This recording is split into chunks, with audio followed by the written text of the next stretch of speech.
Okay, నమస్తే రైతు సోదరులకు. నా పేరు వచ్చేసి మధు. నేను ఇట్లా యూనిసెన్ కంపెనీ యొక్క మార్కెటింగ్ ఆఫీసరు. మనం ఈరోజు వచ్చేసి అన్నది కంపాడు గ్రామము, పెదకడూరు మండలం, కర్నూలు జిల్లా. అన్న పేరు వచ్చి సతీష్. ఒకసారి వాళ్ళ పొలంకి వచ్చినామంట. పొలం వచ్చినారు, వాళ్ళు తెంపినారు. ఒకసారి అన్నతో మాట్లాడదాం. అన్న మీ పేరు? నా పేరు సతీష్. ఏ ఊరు? కమ్మదహాలు. మీ మండలం? పెదకడూరు మండలం. మీ జిల్లా? కర్నూలు జిల్లా. నువ్వు వేసిన వెరైటీ ఏంది? నేను వేసింది వేరైతే సూపర్ డిలక్స్ కొద్దిగా, అర్జున్ డిలక్స్ కొద్దిగా. సూపర్ డిలక్స్ అన్న ఎన్ని ఎకరాలు వేస్తున్నారు మొత్తం? 2.5 ఎకరాలు సూపర్ డిలక్స్, 2.5 ఎకరాలు అర్జున్ డిలక్స్ వేసినారు. ఓకే, ఇప్పుడు అర్జున్ డిలక్స్ ఎట్లుందన్న? అర్జున్ డిలక్స్కి సూపర్ డిలక్స్ అనేది పేరు మనకొద్దు.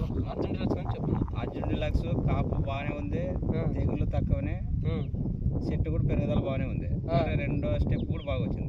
రెండో స్టెప్ కూడా. దీంట్లో నీకేం నచ్చింది? దీంట్లో కాపు బాగుంది, తెగులు కూడా తక్కువ. ఇంకా ఏం నచ్చింది?